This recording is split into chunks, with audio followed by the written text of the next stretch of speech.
Corona vaccine पर लोगों के मन में कई सवाल हैं, लेकिन सबसे पहले इस वक्त की बड़ी खबर ये कि कोरोना वैक्सीन की जिसका आपको इंतजार है, दरअसल उसको लेकर एक सर्वदलीय बैठक चल रही है। 2 घंटे से बैठक जारी है। पीएम मोदी की अध्यक्षता में वैक्सीन पर भी बातचीत। इस बैठक में सबसे पहले हेल्थ सेक्रेटरी ने वैक्सीन को लेकर प्रेजेंटेशन दिया है, वैक्सीन के स्टेटस को लेकर प्रेजेंटेशन दिया है। वैक्सीन पर कुछ ही देर में पीएम मोदी भी संबोधित कर सकते हैं। तमाम दलों के जो नेता इस बैठक में शामिल हो रहे हैं। वर्चुअल ये बैठक हो रही है जिसकी अध्यक्षता पीएम मोदी कर रहे हैं। इस बैठक की शुरुआत हुई हेल्थ सेक्रेटरी के प्रेजेंटेशन के साथ, जिसमें उन्होंने वैक्सीन को लेकर उसके स्टेटस को लेकर प्रेजेंटेशन दिया।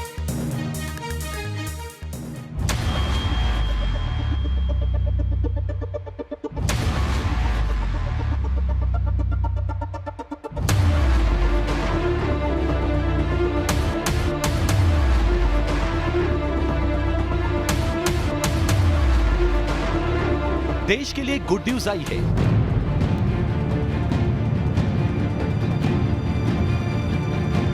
यह तय हो गया है कि न्यू ईयर का आगाज वैक्सीन के साथ होने वाला है। ऐसे में 130 करोड़ भारतीयों के मन में कोरोना वैक्सीन को लेकर कई सवाल घूम रहे हैं।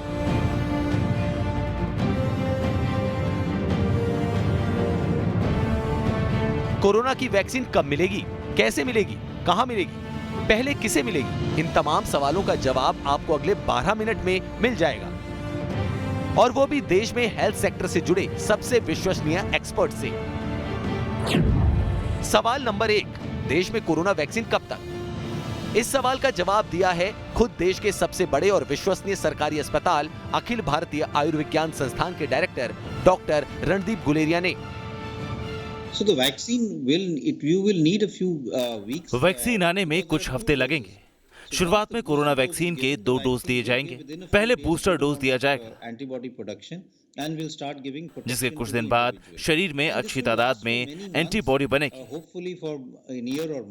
और हमें उम्मीद है कुछ महीने के आसपास शरीर में इसका असर दिखने लगेगा। जैसे जैसे केस की संख्या कम होती जाएगी, फिर हम अगले 6 महीने के रिजल्ट से तय करेंगे कि हमें किस प्रकार के इम्यूनिटी बूस्टर की जरूरत है, और दिए गए डोज का शरीर में क्या असर होता है, कितना फायदेमंद है। और फिर अगर इम्यूनिटी बूस्टर डोज की जरूरत पड़ती है, तब दूसरे बूस्टर का डोज दिया जाएगा, जिसका असर कई महीने तक रहेगा।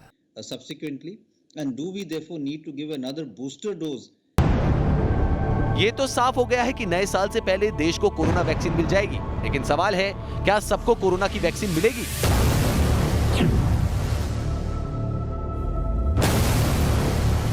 वो तो डिसीजन गवर्नमेंट ले लेगी, पर मेरे अंदाजे से कि जो ऑलरेडी जिनके एंटीबॉडीज़ है उनको प्रेफर ना करके जो ओल्ड एज है, कोमॉर्बिड है, हाई रिस्क पीपल है, उनको पहला प्रेफरेंस देना चाहिए।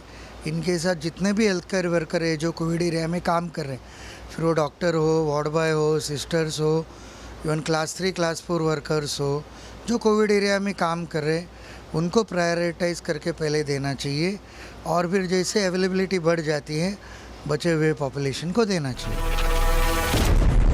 अब जब ये तय हो गया कि सबको कोरोना की वैक्सीन नहीं मिलेगी, तो तीसरा सवाल है कि वैक्सीन देने में प्राथमिकता किसको?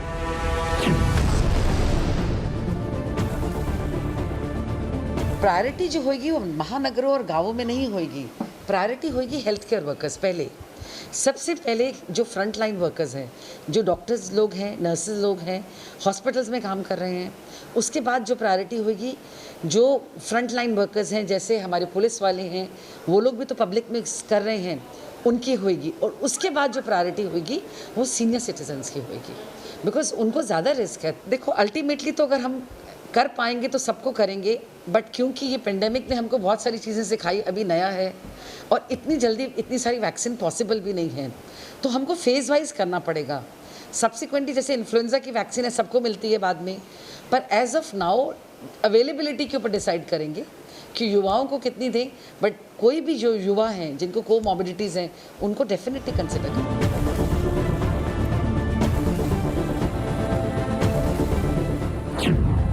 सवाल ये भी कि क्या कोरोना मरीजों को वैक्सीन लगेगी? हमसे बार बार पूछा जाता है क्या उन लोगों को जो कोरोना से संक्रमित हैं या जो बच्चे हैं उनको उपलब्ध कराई जाएगी। उनको जो कोरोना से संक्रमित हो चुके हैं उनको एंटीबॉडीज डेवलप हो जाती हैं, उनको आज के दिन अभी एकदम वैक्सीन की जरूरत नहीं है, उनको वैक्सीन जरूरत नहीं दी जाएगी। ये गलतफहमी तो दूर हो गई कि जो इस वक्त कोरोना से संक्रमित हैं, उन्हें इस वैक्सीन का कोई फायदा नहीं। जब वो तंदुरुस्त हो जाएंगे, उन्हें वैक्सीन दी जाएगी। ऐसे में अब सवाल ये भी है कि वैक्सीन का असर कितने दिन तक।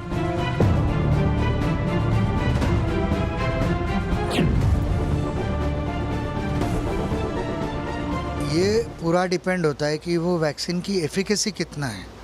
जैसे मैंने पहले बताया, हर एक वैक्सीन की एफिकेसी अलग होती है। किसी की 2 साल है, किसी की 5 साल है, किसी की 10 साल है। तो उस हिसाब से अगर एग्जाम्पल कोई वैक्सीन की 10 साल है तो 10 साल के बाद फिर एक बूस्टर डोज लेना पड़ता है। इस तरह से वो प्रोग्राम बनती। हर वैक्सीन का बायो एफिकेसी अलग होता है। उस हिसाब से जो भी 3rd फेज़ के बाद एस्टेब्लिश होगा तो वो हर एक वैक्सीन का डिपेंड होता है, और जो भी उसका पीरियड होता है कितने दिन चलेगा, तो वो दिन के बाद उनको बूस्टर डोसेस शुरू करने पड़ते हैं। वैक्सीन का असर कितने दिन तक रहेगा, इस पर अभी रिसर्च जारी है। लेकिन हमारे आपके मन में सवाल तो ये भी है कि वैक्सीन का साइड इफेक्ट क्या। अभी ये बहुत नया बीमारी है और वैक्सीन भी नहीं है, लेकिन ट्रायल्स में तो बहुत सीरियस साइड इफेक्ट नहीं है। सब वैक्सीन में थोड़ा सा पेन, फीवर, हेडेक ये सब होता है। हम आज फ्लू वैक्सीन लिए हैं, थोड़ा सा दर्द है। ऐसे तो सब वैक्सीन की इफेक्ट रहेगा, लेकिन क्या दूसरा इफेक्ट होगा बहुत मुश्किल है। एक तो इफेक्ट्स क्या लॉन्ग टर्म में, इसको जानना मुश्किल है। दूसरा, हमें अभी तक पता नहीं है ये वैक्सीन की एफिकेसी कितना समय लगेगा। फॉर इंस्टेंस, ये फ्लू वैक्सीन हर बरस में 1 बार देना पड़ता है और कुछ वैक्सीन को सिर्फ 1 बार देना पड़ता है। सो ये वैक्सीन कैसा लगेगा तो बताना अभी मुश्किल है, लेकिन एटलीस्ट स्टडीज़ में अभी तक ये सेफ लगता है और efficacy most of the vaccine से 90% से ज़्यादा है। यानी ये तो आप निश्चिंत हो जाएं कि अब तक की रिसर्च में कोरोना वैक्सीन से शरीर पर ऐसा कोई प्रभाव नहीं पड़ने वाला है जिसे मेडिकली गंभीर कहा जाए। तो अगर आप वैक्सीन लगवाने के लिए तैयार हैं तो इसकी कितनी डोज आपको लगानी होगी, ये भी बड़ा सवाल है। कुछ वैक्सीन जो है वो सिंगल डोज की है, कुछ वैक्सीन डबल डोज की हैं जो 1 महीने के गैप से लगाई जाएंगी। वो ये सब चीज़ वो उस बात पे निर्धारित होता है कि कौन सी वैक्सीन लगाई जा रही है। तो मुझे लगता है कि हमारे सामने सूर्य की किरण है वैक्सीन के रूप में। वैक्सीन आ रही है, आने वाली है, और हमको 3-4 महीने में ये उपलब्धता भी हो जाएगी। और मुझे लगता है कि लगभग करीब 1-1.5 साल के समय में ये वैक्सीन लगभग सबको उपलब्ध होगी जो वैक्सीन लगाना चाहेगा। शुरू में प्रायोरिटी उन्हीं लोगों को होगी जो लोग वैक्सीन के जो इस बीमारी के कांटेक्ट में हैं, जो या कोरोना वॉरियर्स हैं या जो ज़्यादा हाई रिस्क में हैं, उन लोगों को उपलब्ध कराएंगे। अब जब आपको कोरोना की वैक्सीन लग जाएगी तो आप ये सोच रहे होंगे कि वैक्सीन के बाद मास्क, सैनिटाइजर से क्या मुक्ति मिल जाएगी। वैक्सीन आने के बाद इम्यूनिटी मिल रही है, अगर ऐसे एस्टेब्लिश हुआ तो फिर ये जो भी प्रिवेंटिव मेजर्स है वो तो कम होने चाहिए। फिर भी अगर ऐसे भी समझो पैंडेमिक नहीं है, मास्क पहनना और अपने हाथ सैनिटाइज करना ये अपने हेल्थ केयर के लिए भी अच्छा है। इससे बेसिक हेल्थ केयर, ये कोई नया कोविड के लिए नहीं है। जैसे आप सैनिटाइजेशन ऐसा भी करो तो उससे क्या होता है कि आपके हाथ पे लगे हुए बैक्टीरिया, वायरस मर जाते, तो आप हाथ आपका मुंह को लगाते, आँख को लगाते, तो कोविड छोड़ के और भी बैक्टीरिया ट्रांसमिट हो सकते। तो मेरे हिसाब से ये सारी अच्छी प्रैक्टिसेस हर इंसान ने चालू करनी चाहिए।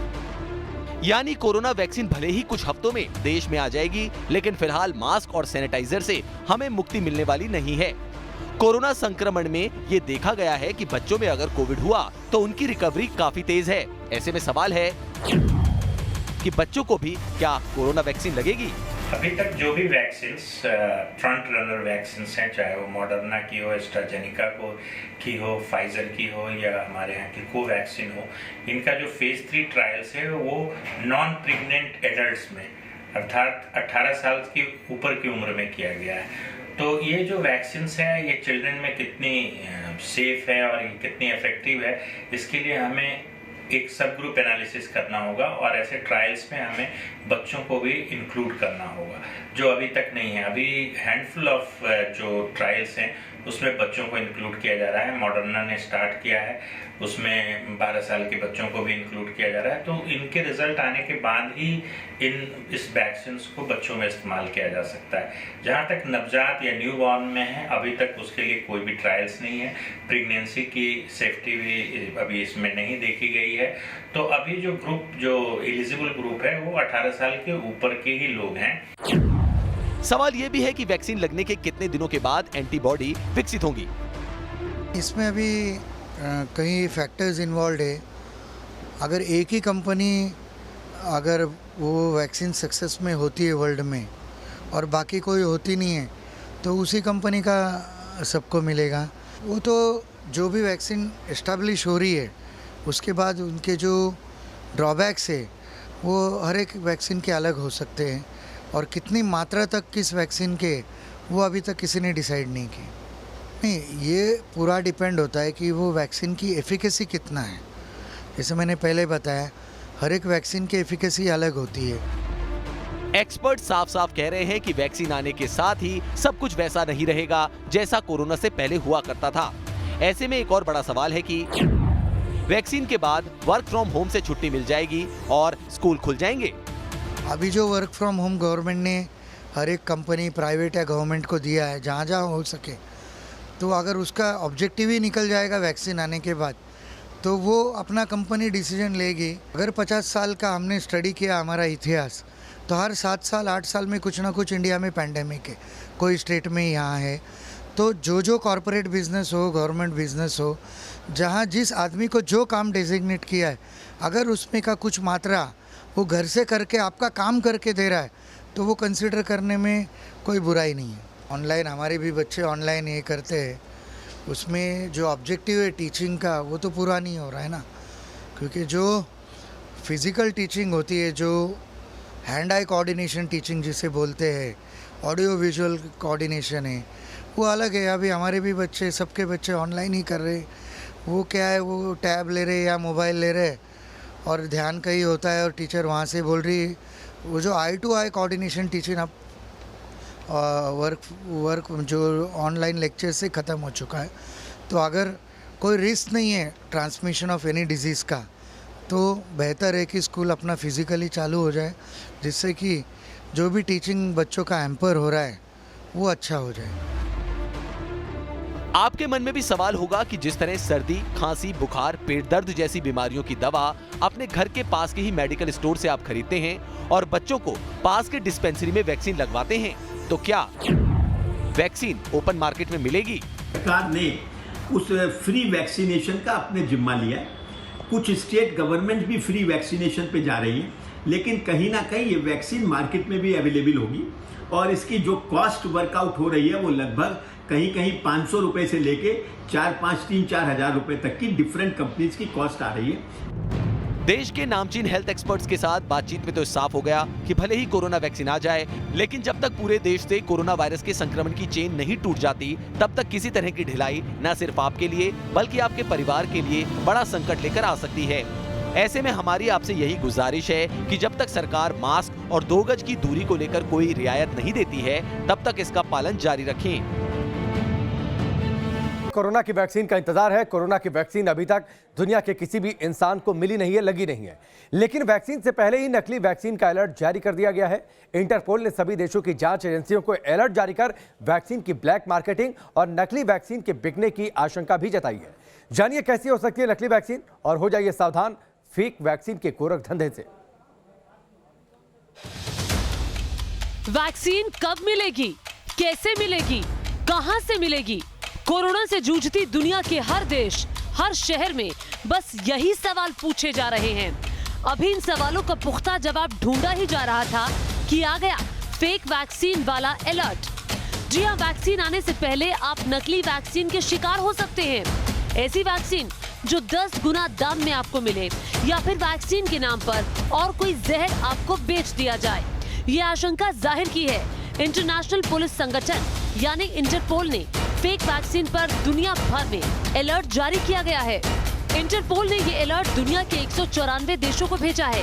अलर्ट में कहा गया है कि अंतर्राष्ट्रीय गैंग फेक वैक्सीन बाजार में बेच सकते हैं और वैक्सीन की कालाबाजारी भी हो सकती है।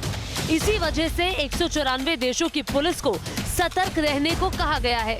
अगर आपके पास भी सरकार से पहले कोई वैक्सीन लेकर आए या फिर ज्यादा पैसों में अंडर टेबल वैक्सीन दिलाने का दावा करे तो सावधान रहिएगा, सचेत रहिएगा। Team news nation.